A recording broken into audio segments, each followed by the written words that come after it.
20 alunos. Estava esperando ouvir a voz da Lourdinha. Eu não vi ela entrar. Boa noite, Lourdinha. Boa noite, gente. Boa noite. Já está gravando.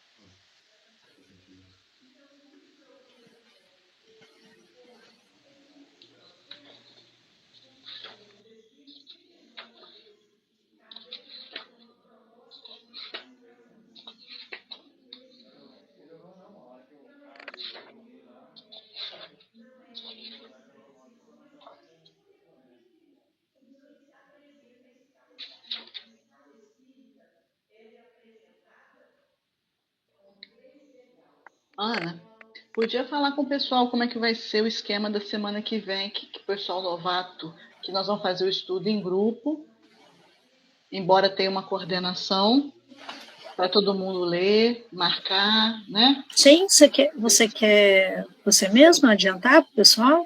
E a semana que vem a gente não vai ter um facilitador para o estudo, será o grupo.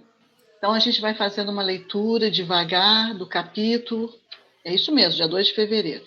E qualquer pessoa pode fazer uma interferência, colocar algum pensamento, trazer alguma coisa de algum outro livro, buscar no Livro dos Espíritos, no Livro dos Médiuns, no próprio André Luiz, não tem problema não, fique à vontade. Então, na hora que ler o capítulo da semana que vem, já vai fazendo anotações para a gente fazer um estudo bem interativo, com todo mundo participando, dando opinião. É um capítulo tranquilo, dá para a gente fazer isso. Então, algumas vezes, a Ana já disponibilizou no grupo a agenda, quando estiver escrito lá grupo, é essa metodologia, tá? Embora a gente tenha uma pessoa orientando, só para organizar, para não falar todo mundo ao mesmo tempo, para a gente dar tempo para assimilar bem, né, o texto, mas aí na próxima semana a gente já vai fazer assim, tá? Obrigada, Verônica. E também nós estamos hoje, né, fazendo uma experiência, né, lá da FEAC, o pessoal da multimídia está gravando a nossa reunião, né, há uma solicitação por parte de algumas pessoas para que esse estudo fique gravado, e é uma experiência, porque para nós, nesse momento, né, que estamos aqui na sala, é desafiador, é mais desafiador, né? A gente fazer estudo, ou coordenar a reunião, ou participar e fazer também essa gravação. Requer um certo preparo até de equipamento, enfim. Então, hoje a nossa reunião está sendo gravada, já está, lá da FEAC, né? É um teste, né, para que também este nosso estudo de segunda-feira online, tudo correndo bem, um pouquinho mais para frente, ele possa ficar, né, arquivado, tanto quanto os outros, né, que ficam nas páginas da FEAC, pelo YouTube, enfim, são disponibilizados nos diversos canais de comunicação da FEAC. Isso é bom, né, mas a gente ainda está, hoje é a primeira vez, tá, gente? Não precisa se preocupar, ainda está nessa fasezinha de teste, a gente vai, ao longo do processo, né, aprimorando essa técnica, verificando como é que vai ser, tá bom? Boa noite, meninas. Boa noite. Boa noite, Virgínia, tudo bem? Boa noite. Tudo bem, você, a Cecília, a Lídia também já está aí. Graças a Deus. Renata, tudo bem? Tudo, graças a Deus. E a dinâmica do estudo continua, né, independente da gravação, a mesma, tá, gente? Continua a mesma. Aqui é um grupo de estudo, é como se fosse, né, a gente vê diversos podcasts, né, com participação, com interação, com pergunta, então a dinâmica é a mesma.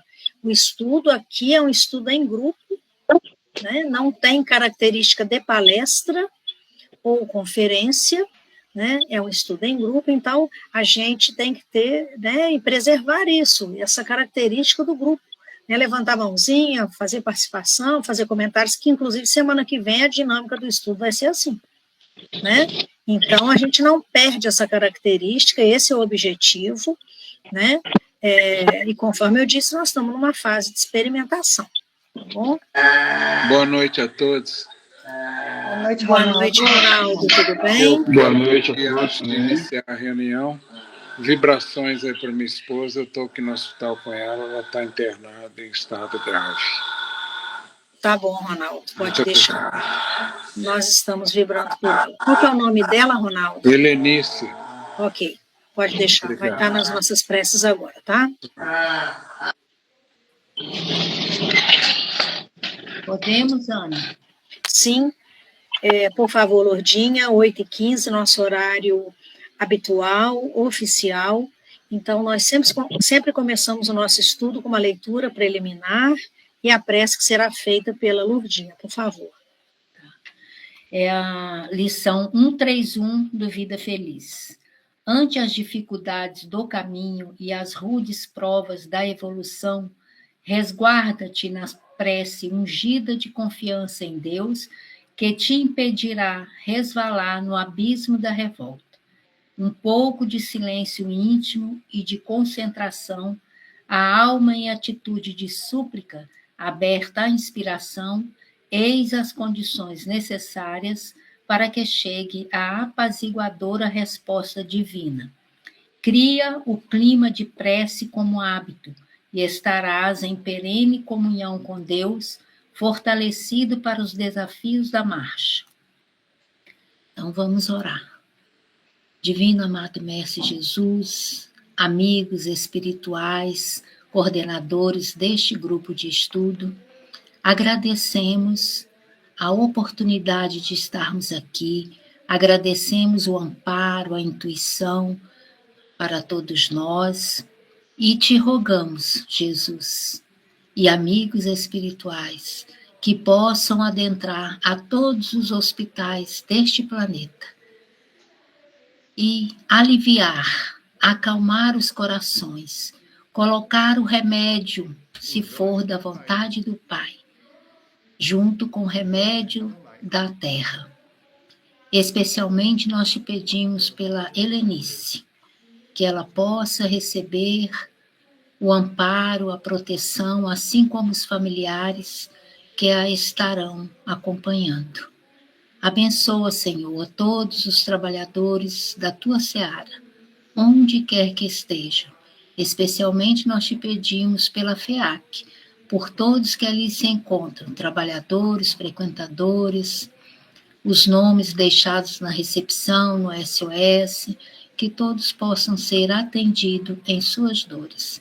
E que nós possamos aproveitar essa noite abençoada de estudo e que a Cecília seja inspirada, intuída naquilo que ela preparou para a gente. Que assim seja, Senhor. Oficialmente, boa noite a todos. Com grande alegria nós recebemos, a todos que estão aqui. Rendamos graças a Deus por nos permitir, mais uma vez, a santa oportunidade de estudarmos juntos, de estarmos aqui reunidos. Hoje, com a grata alegria e satisfação de termos de novo a Cecília falando para nós sobre sensibilidade mediúnica. Então, vamos com ela deixar a nossa atenção, nosso carinho, e também, caso surjam dúvidas, perguntas, é só levantar a mãozinha, é só abrir o microfone, e nós estamos aqui e vamos aproveitar o nosso tempo. Cecília, com você, minha irmã, a palavra. Muito obrigada, Ana. Boa noite a todos. E eu agradeço pelo convite, a oportunidade de estar aqui pedindo a Jesus que me ampare, que ampare a todos nós, para a compreensão do estudo que vamos, nesse momento, apresentar. Então, nós vamos falar aqui do segundo capítulo, desse livro que nós começamos este ano, que é Psicofonia na obra de André Luiz. Vamos agora ao segundo capítulo, que o Jacobson vai pegar a história de Joel e vai trazer para nós essa sensibilidade mediúnica, vai nos explicar o que significa isso para nós, sensibilidade mediúnica. E aí ele começa com uma fala do Joel, do próprio Joel, que aquele médium que fracassou, né, que veio com muitas possibilidades na área mediúnica, mas que ele não soube, não conseguiu aproveitar essa oportunidade. Então, ele diz, o próprio Joel, ele diz, lá no capítulo 10 do livro Os Mensageiros, minha tarefa mediúnica exigia sensibilidade mais apurada, e quando me comprometi à execução do serviço, fui ao Ministério do Esclarecimento, onde me aplicaram tratamento especial que me aguçou as percepções. Nessa fala de Joel, nós vamos perceber que ele não foi forçado a nada. Ele diz que ele se comprometeu. Não é? Ele aceitou esse serviço na área da mediunidade. E quando ele se comprometeu, o que ele fez? Ele foi lá no Ministério de Esclarecimento e ali eles fizeram um tratamento especial que aguçou as percepções dele, né? Para que ele pudesse exercer com qualidade aquilo que lhe foi proposto. Não é? Aí, gente, veja bem, aquela link que a Verônica colocou para nós do grupo, né, do Jacobson, ele explicando essa obra dele, ele vai dizer o seguinte, que André Luiz, de uma forma impressionante, ele concorda com a obra de Allan Kardec. Ele começa o estudo mais acurado da mediunidade revelando uma questão que foi colocada por Kardec, mas que não respondida à época. Porque Kardec vai dizer no Livro dos Médiuns que a mediunidade ela é orgânica, mas ele não vai explicar como. Não é? E André Luiz, ele toma essa empreitada, não é? De acrescentar não, mas assim, expandir a obra de Allan Kardec. E aí, o Jacobson ele vai dizer o seguinte, como surge a faculdade mediúnica no ser humano? Né? Isso, André Luiz, ele vai responder para nós.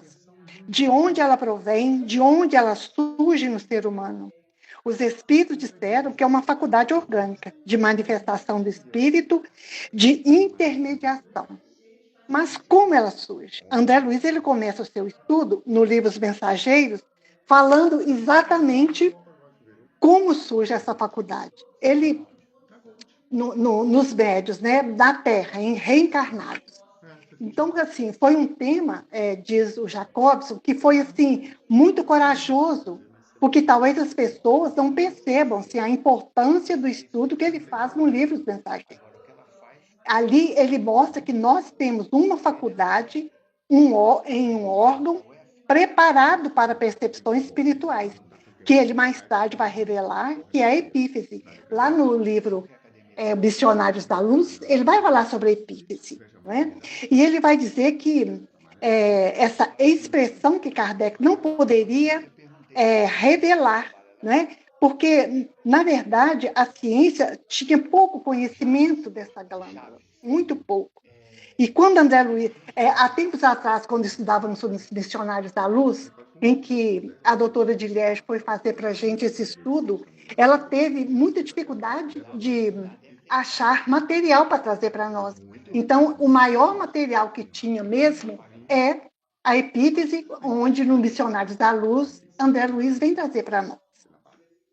Então, quando André Luiz toca no assunto, né, o tema era pouco estudado, era muito pouco estudado, mas o que os espíritos fazem, ele usa a expressão tratamento que a pessoa recebe e dá um exemplo. Diz que não é único na dimensão espiritual, que é um departamento, que é uma grande universidade, é um centro de mensageiros, onde é tratado o médium que se propõe a serviço mediúnico. Ali, como o Joel está dizendo, ele tem um tratamento para aguçar as percepções. Então, gente, conseguir identificar maior clareza dessa faculdade, dessa percepção e dos fenômenos aos quais o médium é convidado a trabalhar, seja clarividência, né? Seja evidência, seja a psicofonia, a psicografia, seja o que for, essas áreas vão ser ativadas, essas áreas vão receber tratamento especial, não é para isso. Mas não é só na área da mediunidade, gente. Lá nos missionários, eles vão falar também, André Luiz vai explicar o caso do Ministério da Reencarnação, né, o Instituto, em que ali existem programações, existem gráficos de espíritos que vão reencarnar, existem assim, protótipos daqueles que vão reencarnar. E ele conta 2 histórias ali, nos quais, a pedido do próprio espírito ali, né, que ali está ali, candidato à reencarnação, que eles pedem para ser modificado. É o caso de uma moça que já havia falido em várias reencarnações pela sua beleza, e ela chega lá com um protótipo, né, com um gráfico do como vai ser ali, né, ela encarnada, e ela pede para que fosse modificado, que ela queria vir assim com um problema na tireoide, porque ela queria vir feia, porque a beleza já havia encaminhado, ela feito com que ela tivesse várias quedas. Não que a queda seja ruim, às vezes a queda ela nos ajuda a perceber, não é, o quanto a gente errou e a gente pode recomeçar através de uma queda. A queda também pode ser um aprendizado. Então, ela pede todas essas modificações, né? Então, essas modificações que são dadas no perispírito, né? E tem também o Silvério, que é um rapaz, né? Que ele olha ali o protótipo dele e ele está, assim, perfeição total, um homem bonito, né? Um projeto muito bonito, ele pede, não, aquilo não daria para ele realizar todas os trabalhos em favor dele mesmo, né, de aquisição moral, né, de trabalhos a favor do próximo, com aquela beleza não ia ser possível. E ele pede uma situação, um defeito na perna, para que ele tivesse, isso fosse o antídoto para o orgulho e a vaidade dele. Então, meus amigos, assim, essas modificações do perispírito acontecem em vários órgãos, não, né? Quer dizer, no perispírito, mas em vários órgãos do perispírito, que vão refletir no nosso corpo físico, né? E a mediunidade, ela vem, agora que é o nosso assunto tratado, no caso de Joel, que, devido à sua vaidade mesmo, devido ao seu personalismo, devido às suas atitudes só em favor dele, ele só pensava nele, era quase que um obsessor dele mesmo, com essa faculdade que ele tinha, qual foi? Aquela que ele tinha a possibilidade de recordar a sua reencarnação, né? Mas não para sair propagando para todos, ou então procurando no outro o que ele havia sido em outra reencarnação. Não era para isso.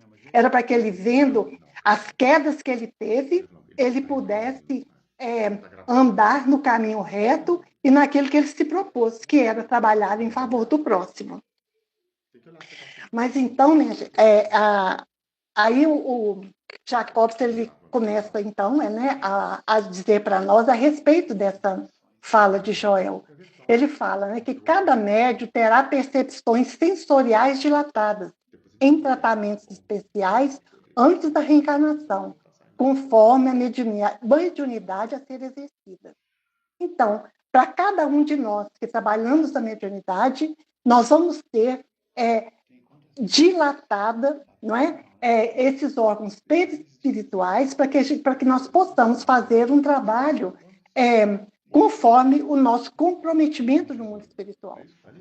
O tratamento ocorre na estrutura perispiritual do médium, que será alterada com a ampliação dos recursos psíquicos, que são intuição clara, facilidade de recordação de existências pregressas, que foi o caso do Joel, e dos compromissos assumidos antes da atual encarnação, vidência, audiência, possibilidade de diálogo mental com os desencarnados, fluência na fala, entre outros.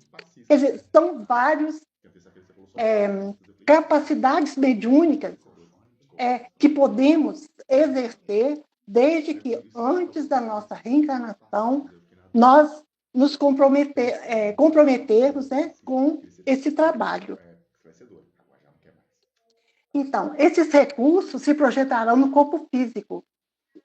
Aí, quando nós ouvimos isso aqui, então nós vamos, assim, lembrar da definição de perispírito de Hernani Guimarães, que quando ele diz que é o nosso modelador, organizador biológico, nosso modelo organizador biológico, capaz de atuar sobre a matéria orgânica e provocar-lhe o desenvolvimento biológico.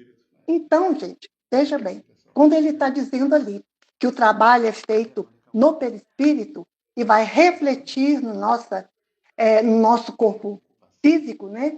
Quer dizer, o nosso cérebro físico também será preparado para que seja o instrumento de comunicação dos espíritos, né? Então, esse comprometimento, não é, que nós assumimos antes de reencarnar. Embora todas as pessoas possam manter relações com os desencarnados, e por isso se comprova pelos intuitivos, a mediunidade produtiva se manifesta de forma mais evidente naqueles compromissados com o intercâmbio espiritual, em virtude do preparo anterior ao nascimento. Então, gente, intuitivos, inspiração, todos nós temos. Como Kardec disse que todos somos médios. Então, temos aqueles ostensivos, mas aqueles que são médios, mas num nível menor, numa capacidade com menos possibilidades, né? Mas todos somos médios, querendo acreditar ou não, né? Querendo dizer que não somos ou que somos, isso não vai fazer diferença. Tem um podcast do Alexander em que ele diz o seguinte, ele conta a história de um companheiro, né, de pesquisas dele também, que participa das pesquisas, e que a mulher não acredita de jeito nenhum, nossa, isso para ela não existe. E um dia eles se arrumando para uma festa, e o marido já pronto, aguardando ela terminar, e ela dá um grito no quarto, um grito muito forte, um grito doído.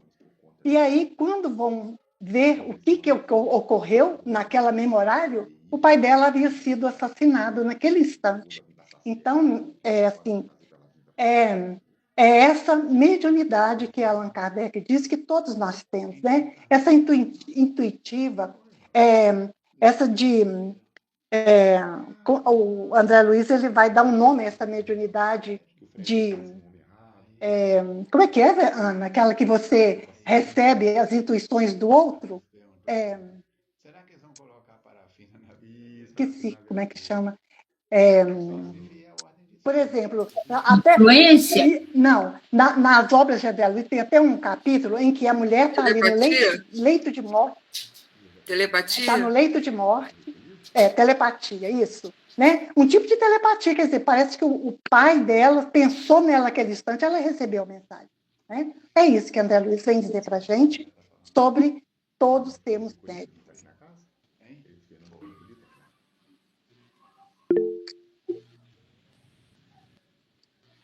Aí, meus amigos, então, como que isso ocorre?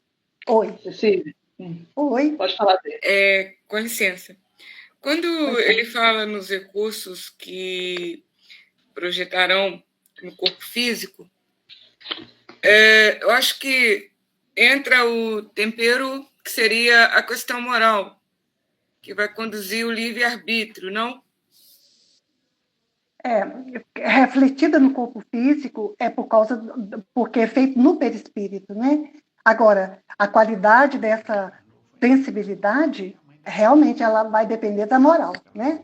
A qualidade da manifestação vai depender da moral, se é inferior, ou então se é a favor do bem, se é para o bem, se é a favor daqueles que necessitam, se é para o esclarecimento de muitos. Isso vai depender da moral do médium, né? Mas refletir no corpo físico tem a ver mesmo com esse trabalho feito no perispírito. Oi, Ana. Na verdade, aqui, rapidamente, cabe que a gente só lembre que a mediunidade em si, ela está, né, no caso do reencarnado, obviamente, radicada no organismo E esta possibilidade de sentir os espíritos na mais variada forma, ela independe da moral. Tanto que pessoas que têm moralidade, têm mediunidade, têm uma vida moral equilibrada, e outras que não têm, também têm mediunidade. O uso que se faz da mediunidade é que vai caracterizar se ela está direcionada para o bem, para o evangelho, para o Cristo ou não. Mas ela, por si só, é a possibilidade de sentir, num grau qualquer, como Kardec define, a influência dos espíritos. Então, Deise, só para a gente fazer essa distinção, claro que o uso que se dá da mediunidade e também o sucesso, né, da tarefa mediúnica, de tudo mais, isso vai depender da questão da moralidade, mas ela não define a mediunidade em si, ou seja, a possibilidade de perceber, se colocar em intercâmbio, repassar a mensagem dos espíritos nas mais variadas formas. A Lilian também levantou a mão. Lilian. Boa noite. Em relação a essa questão do corpo físico, seria também o corpo físico ter um diferencial? Vamos dizer assim, vamos colocar o Falcone aqui como exemplo. Ele tem uma pressão baixa, naturalmente, porque durante todo aquele processo mediúnico há uma descarga de adrenalina, que sobe pressão, né? Então, o cérebro de um médium assim, com uma mediunidade mais extensiva, os órgãos, tudo, eles também não têm que ser preparados para receber isso, seria? Ana. Ou Verônica responde para ela aí. Sem dúvida nenhuma, Lilian. Agora, é exatamente aí que é um ponto importante que vai caracterizar a mediunidade bem orientada. É claro que o médium, quando ele está em atividade mediúnica de qualquer natureza, né, especialmente algumas que doam fluidos, ou mesmo até na questão, quando você está fazendo uma palestra, mas muito mais nas atividades assim da psicofonia. É claro que há uma interação do perispírito do médium com o do espírito comunicante. E é importantíssimo que isso se dê dentro de um trabalho organizado numa casa espírita, onde o médium terá apoio da espiritualidade que dirige essa reunião. Então, exatamente os mentores espirituais, eles sabem das condições em que o médium reencarnou, físicas, se ele tem, né, alguma outra debilidade ou dificuldade, ou se no próprio ato mediúnico, né, os espíritos é quem fazem esta regulação, digamos assim. A gente sabe que equipes espirituais, da mais variada forma, enfermeiros, médicos, né, vários espíritos que são lidadores da mediunidade, que são técnicos da mediunidade, eles vão fazendo esses ajustes exatamente para que, ao termo da reunião, o médium esteja bem, ele esteja recomposto, ele possa, e isso se estende na madrugada, pelas madrugadas, mas é claro que, num trabalho orientado, o médium recebe, sim, tanto quanto o espírito comunicante, se for um sofredor, este apoio, este auxílio, para que o corpo físico dele, ou seu perispírito, não sofra com as cargas energéticas dos espíritos que comunicam. Esta é a mediunidade ideal, a mediunidade que nós vamos encontrar na casa espírita. Esta é a razão pela qual se desaconselha que pessoas, né, façam prática da mediunidade fora da reunião mediúnica, né, ou em outras tarefas. É por isso que o médium tem que estudar, se preparar. Os cursos de mediunidade mesmo, eles já são esse conhecimento, né? Os espíritos já começam desde ali a conhecer as pessoas, os candidatos à mediunidade, e aí modulando, né, as suas energias físicas, perispirituais, né? Isso é uma pergunta muito ampla, sabe, né? Mas eu espero que, pelo menos com né, a condição que eu tenha podido esclarecer. Não sei se fui, né, suficiente para esclarecer sua dúvida. Foi sim. Obrigada. Eu só completar uma coisa. Não exime a pessoa que tem uma faculdade mediúnica ostensiva de ter alguns problemas de saúde que não tem nada a ver com a mediunidade, que são processos reencarnatórios que ele tem. A gente tem o caso do Chico Xavier. Chico Xavier tinha inúmeros problemas de saúde que não é porque ele era médium, não é uma coisa relacionada a outra. Ele veio com as aptidões, com as faculdades orgânicas preparadas para o desenvolvimento da sua mediunidade, mas não quer dizer que a pessoa vai ficar isento de problemas orgânicos ou que os problemas orgânicos sejam provenientes da mediunidade. Pode acontecer? Pode, porque quando a gente está com uma mediunidade em desequilíbrio, a gente abre as portas para influências negativas que podem vir a desequilibrar o próprio organismo. Tá? Então, é muito sutil. Tem muitas nuances aí para a gente poder, não dá para fechar num pacote só. Mas o que a Ana falou é o mais importante que a Cecília falou. Quanto mais bem conduzida a mediunidade, mais apto ou maior condições o indivíduo tem de superar as suas dificuldades e se manter no trabalho. É isso mesmo. Aqui no Mensageiros, o Joel ele vai contando, né, para André Luiz dessa sensibilidade mais apurada, né, e do comprometimento dele. E aí ele estava naquela situação ali, como o André Luiz vai definir, que ele está em um estado convalescente. Né? Ele está muito mal, porque havia ficado muito tempo nas zonas inferiores. Né? Então, ele vai contar, né, que ele havia recebido essa oportunidade, né, de ter uma sensibilidade mais apurada, né, mediúnica.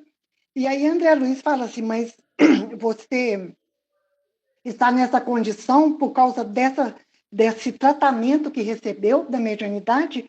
Ele fala, não é por causa disso, é porque eu fiz o mau uso dessa sensibilidade. Não é? Então, ele estava naquela situação penosa ali, não pelo que foi feito a ele, lá no perispírito, como para que ele tivesse uma mediunidade apurada. Não foi por isso, mas é que ele fez um mau uso dessa sensibilidade, né? Que os benfeitores deram a ele de presente, né? Um talento que ele deixou de lado, né? Ele enterrou esse talento. Né? Então, quando recebemos um talento, é para usarmos e espalharmos a favor do próximo. É para esse talento ser ensinado, ser compartilhado. Mas o que aconteceu com Joel? Ele enterrou esse talento e usou em benefício próprio, para suas sensações, para sua curiosidade, pelo intrometimento na vida dos irmãos, né? Então, aí ele estava naquela situação difícil, né? E aí,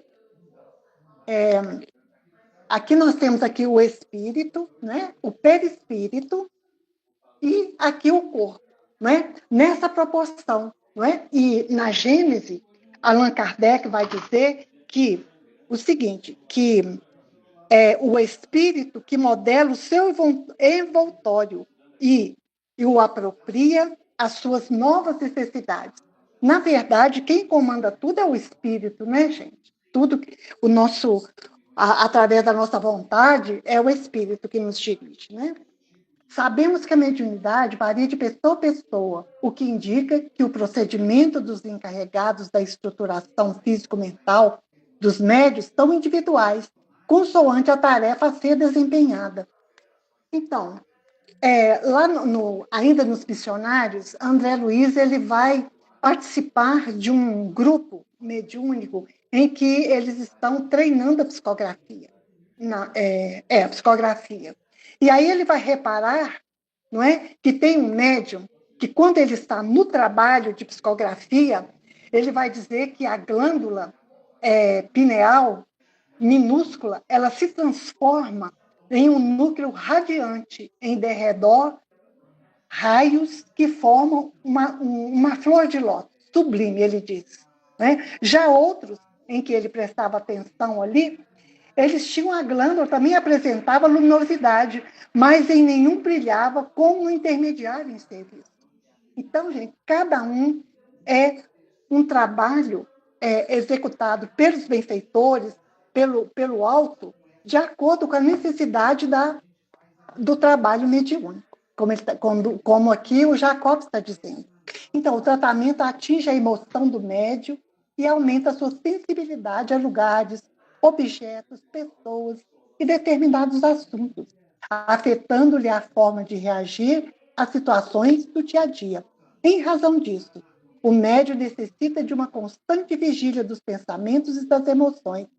Então, essa sensibilidade faz com que ele perceba muitas coisas em torno de si, coisas boas, coisas ruins.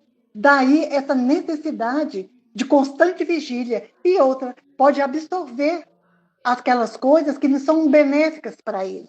Daí o vigiai, o olhai, vigiai, né, não? E orai, né? Recomendado por Jesus.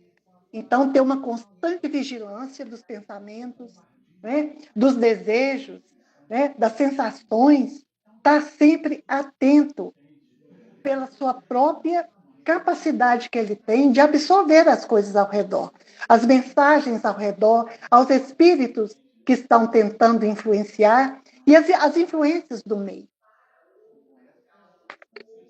A mediunidade é um campo de reajuste pessoal e a sensibilidade apurada será um limitador, impondo por vezes severos regimes ao médium, sob pena de desequilíbrios graves. Afinal, possuir um arcabouço psíquico apto a contatar correntemente com os desencarnados e não se preparar para acolher as sintonias elevadas é lançar-se em tumultuado oceano de emoções, sensações e pensamentos de baixo teor. Então, aqui ele vai reforçando, né, essa necessidade que o médium tem de estar em sintonia com a oração, em sintonia com os bons espíritos e com pensamentos elevados, né? Porque o pensamento de baixo teor vai lhe trazer desequilíbrio. Por isso, ele está dizendo que a mediunidade apurada ela pode ser um limitador, né? Um educador para o médium que necessita de adquirir novas virtudes para aquela reencarnação através da mediunidade. Então, disciplina, renúncia e cuidadoso controle mental são formas de autodomínio da sensibilidade e fonte de proteção para o médium. Então, todas essas atitudes é necessário para todos nós que estamos na mediunidade, passista, esclarecedor, psicofônico, que nós tenhamos essa disciplina, né? Tenhamos esse autodomínio da sensibilidade para que a gente se proteja, né? Das más inclinações, das más tendências.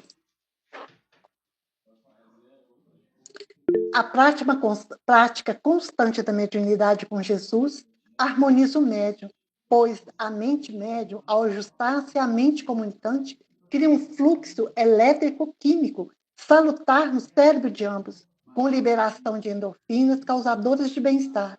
É exemplo da serenidade que ocorre logo após o transe e que pode perdurar por horas. A Ana acabou de dizer aí para nós, né, sobre a ajuda que nós recebemos com o passe, com os benfeitores. Toda vez que a gente dá uma passividade, quando a gente tem um desgaste de doação de energias, são recompensadas pelo bem-estar causado por estar no serviço do bem e pelos benfeitores que nos auxiliam nessa tarefa, nessa empreitada. Quando ele diz ali a prática constante da mediunidade com Jesus, né?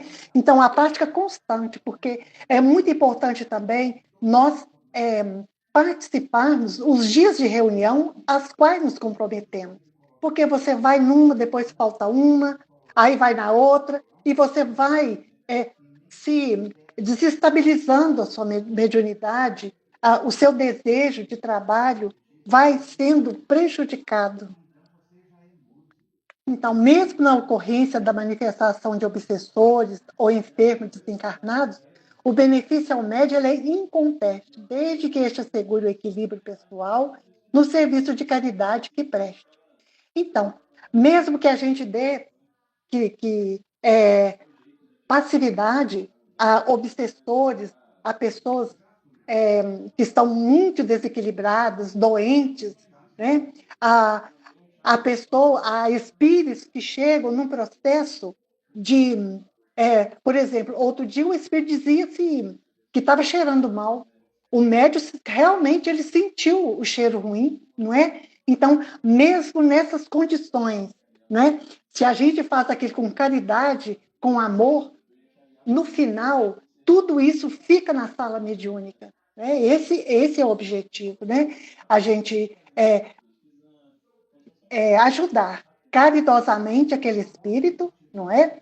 E também levar para nós aquela experiência e deixar na sala mediúnica todas as sensações ali trazidas pela passividade, pela comunicação. Neste caso, cessado o transe, os orientadores espirituais recompõem o medianeiro, transfundindo-lhe sadia emissão fluídica. Através do passe, que somos, nós passistas somos apenas instrumentos, ali, através de nós, é colocado energias salutares para aquele médium, né? Para que ele revigore. A gente, quando dá o passe no médium que acabou ali de receber um espírito, no mesmo instante, ele se equilibra na cadeira, há um movimento do médium, nesse instante, que quando recebe as energias do passe. Assim, não convém malbaratar a oportunidade da encarnação na condição de médium, pois toda uma equipe de espíritos técnicos no aguçamento dos sentidos se envolveu na empreitada, confiando no êxito do indivíduo. Por tal confiança, dá-se um encontro. Então, a gente precisa, gente, pensar muito o que os benfeitores fizeram para estarmos nessa condição de trabalho, né?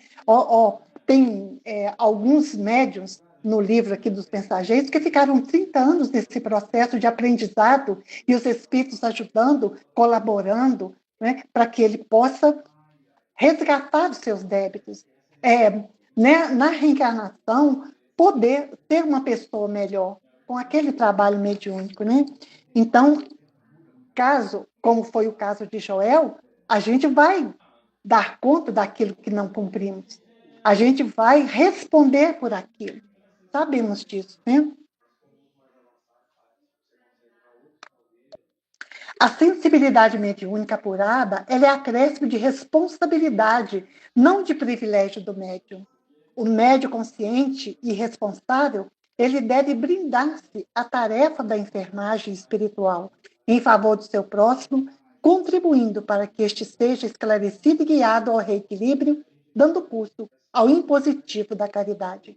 Então, ali, gente, o trabalho nosso tem que ser hercúleo, gente, porque nós não temos isso. Isso não é privilégio nenhum, não é? É necessidade que temos desse trabalho para que a gente avance um pouco mais rápido, né? Aí, nós vamos aqui, gente, buscar aqui nos Mensageiros a história do Joel, né? Vamos entrar um pouquinho nela para ver o que aconteceu com ele, por que ele se deu tão mal, né? Ele se prejudicou tanto, apesar de ter assumido esse compromisso da mediunidade, essa mediunidade de perceber a sua anterior reencarnação. Né? Então, aí ele diz, o meu amigo, depois que ele diz tudo isso aqui, né, pelas bênçãos que ele recebeu da mediunidade apurada, e que ele vai dizer que ele não fez, que ele fez mau uso dessa mediunidade, ele vai dizer para André Luiz que ele teve essa lente, ele fala assim, que ele teve uma espécie de lente poderosa. Lente, gente, olha, quando você vê lente, você vê que é uma coisa que vai aumentar a sua visibilidade, né? Então, ele fala que ele teve uma lente poderosa, que o proprietário deve usar para definir roteiros. Então, quem recebe essa lente precisa usar para definir roteiros, fixar perigos e vantagens do caminho, localizar obstáculos comuns, ajudando ao próximo e a si mesmo. Aí ele diz que ele procedeu, porém, ao inverso, né? Com todas essas facilidades que lhe foram dadas, ele procedeu ao inverso, ao contrário disso tudo. Ele deixou-se empolgar pela curiosidade doentia e ele aplicou tão somente para dilatar as sensações dele mesmo, dele próprio. No quadro dos meus trabalhos mediúnicos estava a recordação de existências pregressas como expressão indispensável ao serviço de esclarecimento coletivo e benefício aos semelhantes que me fora concedido realizar. Mas existe uma ciência de recordar que não respeitei como devia. Gente, uma ciência de recordar, né? Quer dizer, ele usou para benefício próprio. De ciência, tudo há uma ciência, né? Não. A recordação não é de vidas anteriores, não é para qualquer um. Não é?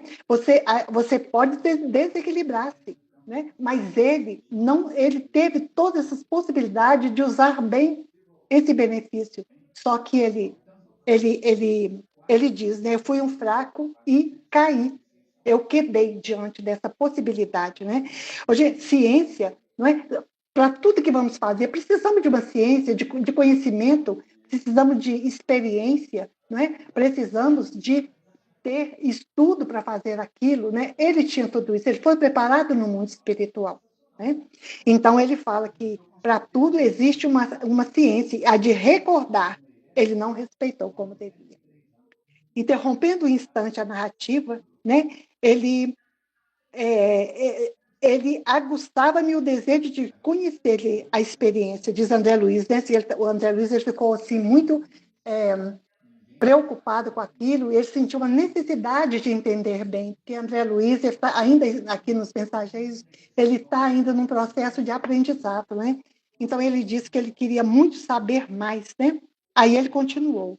Ao primeiro chamado da esfera superior, acorri apressado. Senti intuitivamente a vivida lembrança das minhas promessas em nosso lar. Quer dizer, quando ele foi inicialmente chamado para o trabalho, né, para o chamado dos benfeitores, ele lembrou de todo aquele compromisso feito no nosso lar, no centro dos mensageiros. Ele tinha o coração repleto de propósitos sagrados. Trabalharia, espalharia muito longe a vibração das verdades eternas. Mas aos primeiros contatos com o serviço, a excitação psíquica fez rodar o mecanismo de minhas recordações adormecidas. Começou a recordar o passado dele. Ele não soube lidar com isso, né? Começou a usar em benefício próprio, né? E ele vai dizer que ele lembrou da penúltima existência dele quando envergara a batina sob o nome de Monsenhor Alejandro Pizarro. Então, gente, essa pessoa, ela existiu mesmo, tá? Ele reencarnou no período de 1715, né? E desencarnou em 1830, já no final da Inquisição. Então, ele participou da Inquisição, é o que faz a gente pensar aqui, porque a gente sabe que Emmanuel, lá no Missionários da Luz, ele vai dizer que o papado que desencadeou toda a Inquisição, né? E a Inquisição, ela pegou vários países, Portugal, né? Espanha, Inglaterra, e eram considerados hereges todos aqueles que pensavam de uma forma diferente da igreja. Eram considerados hereges, médiuns, principalmente mulheres, né?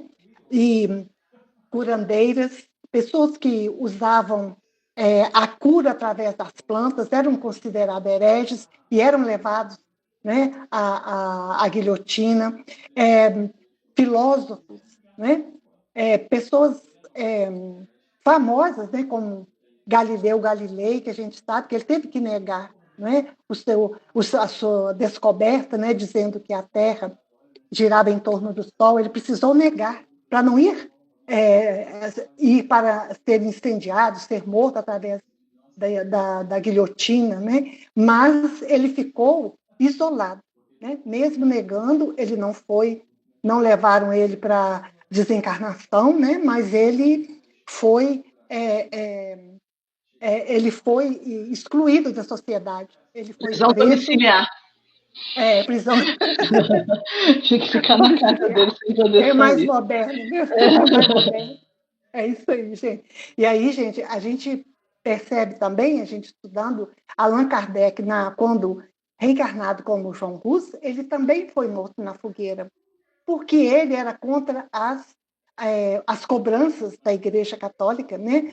Ele era também um preceptor do protestantismo, né? Então, tudo isso levou à fogueira. Ele não quis negar, ele continuou com as suas ideias. A gente vê no livro Renúncia, Alcione, por uma ideia muito pequena dentro do convento, que ela quis colocar alguns benefícios ali dentro do convento, ela foi jogada numa prisão, não é? Aquelas prisões subterrâneas, sem luz, úmidas, até a morte, porque ficou ali aguardando julgamento, quando o indivíduo que estava destinado a interpelá-la, já foi tarde demais, né? Que era, aliás, o grande amor da vida dela. Né? E aí ela desencarna ali. Né? Então, a Inquisição, ela assim, causou várias mortes, muitos sofrimentos. Né? Lá em Portugal, lá tem uma igreja, gente, ela era toda construída de pedra, né? E ela é toda escura, de fuligem, né? Com sinais de fogo, de incêndio, mas eles permitiram que ela ficasse assim, até hoje, para mostrar ao mundo o que foi essa Inquisição.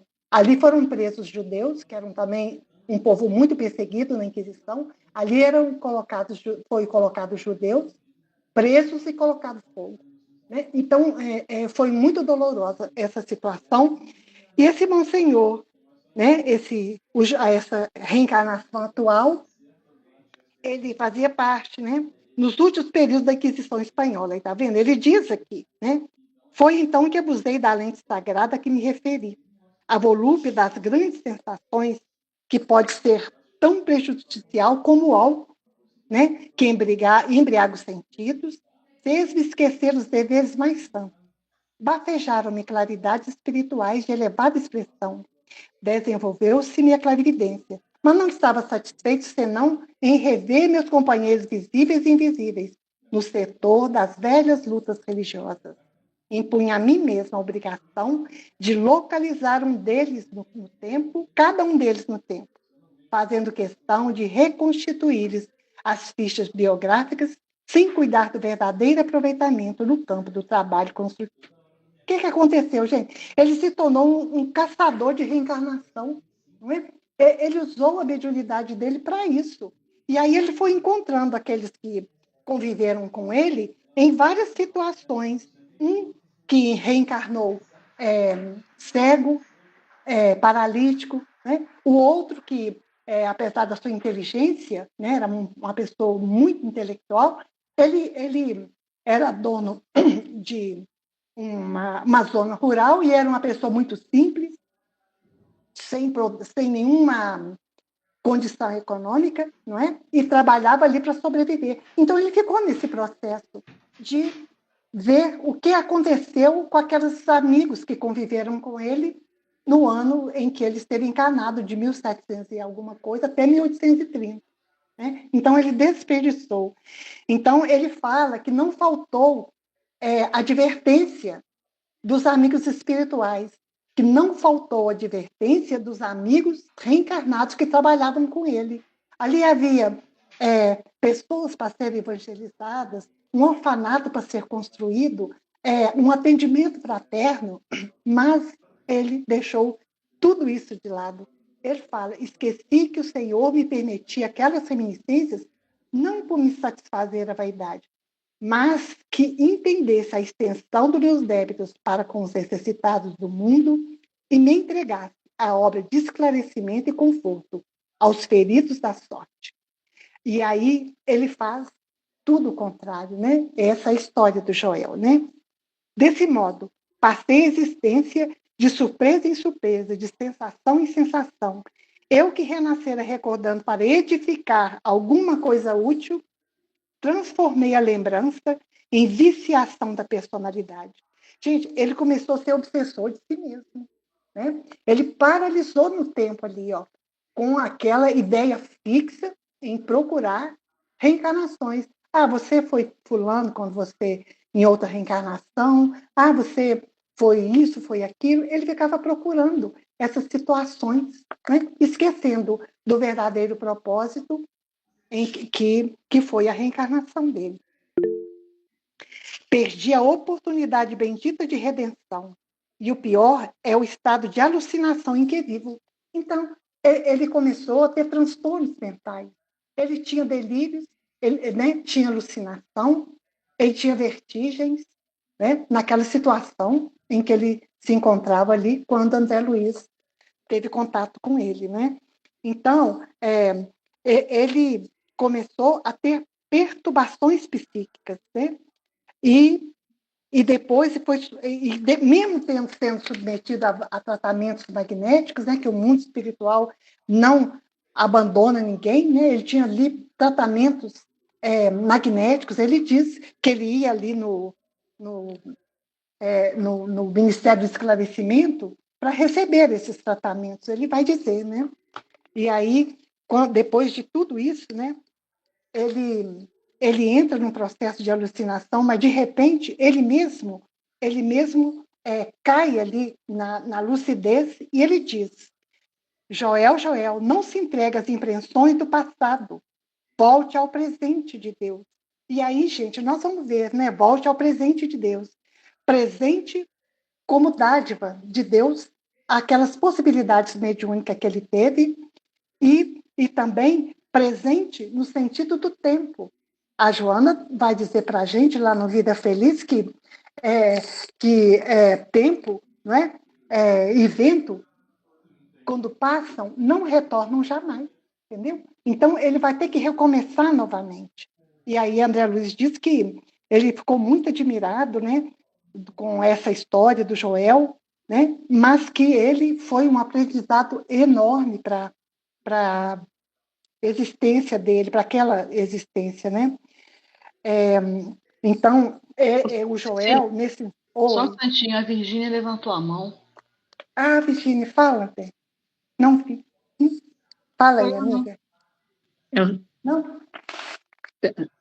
É o seguinte, quando eu estava lendo hoje à tarde, né, a história do Joel, eu fiquei pensando na oportunidade que ele teve, que ele não se deu conta também, né?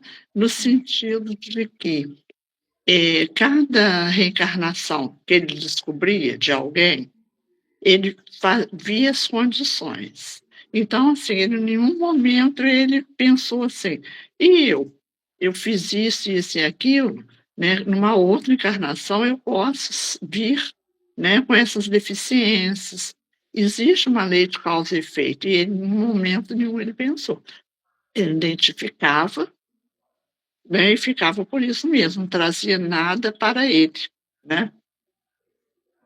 É verdade, Virgínia, ele estava muito focado nessas sensações mesmo, né? De essa curiosidade de ficar descobrindo. Só curiosidade. Só curiosidade.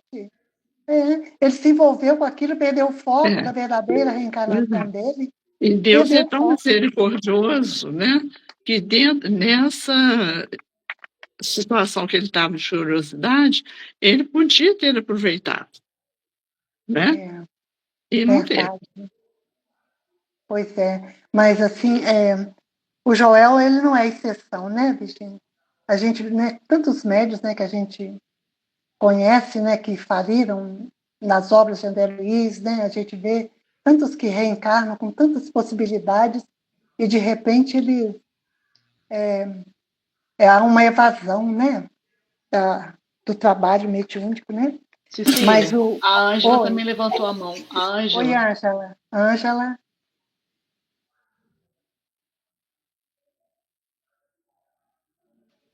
Ângela? Ele ficou preocupado em ver o cisco no olho do outro e não viu a trave no olho dele.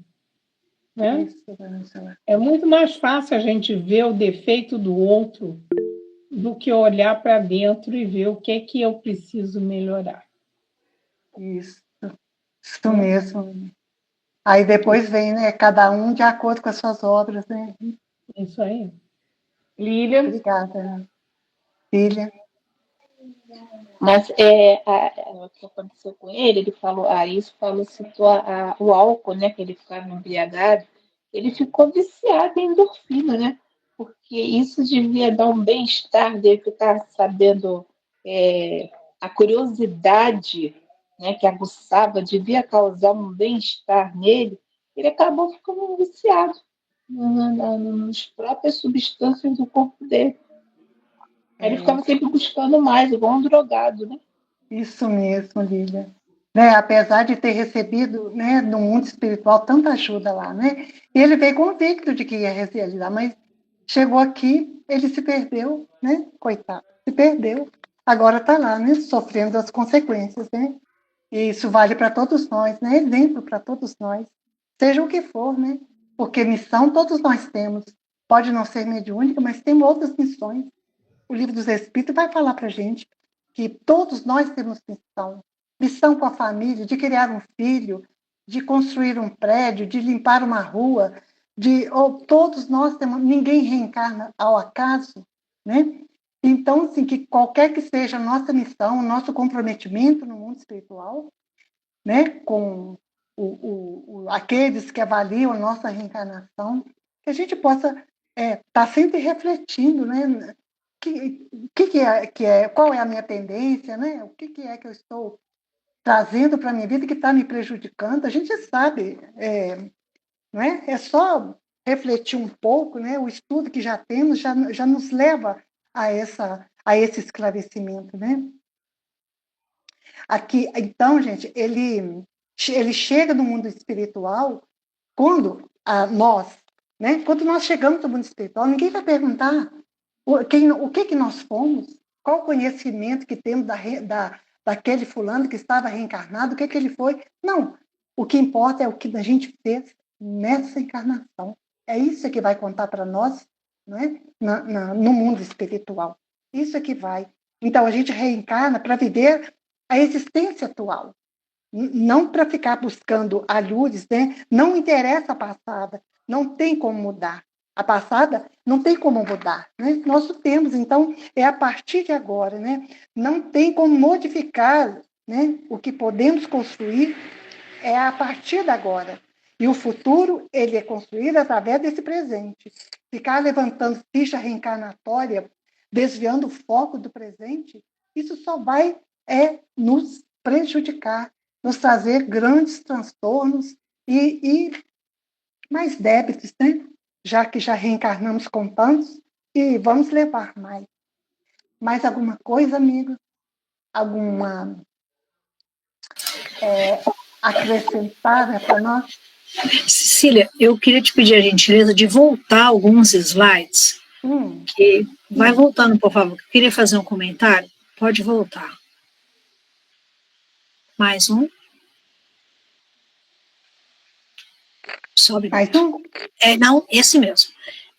Uma coisa importante, que a gente aí, falando de maneira geral, né, para todos os médiuns, quando, né, o Jacobson nos orienta, né, também com o André Luiz, que a mediunidade é um campo de reajuste pessoal e a sensibilidade apurada será um limitador, impondo, às vezes, regimes severos ao médium.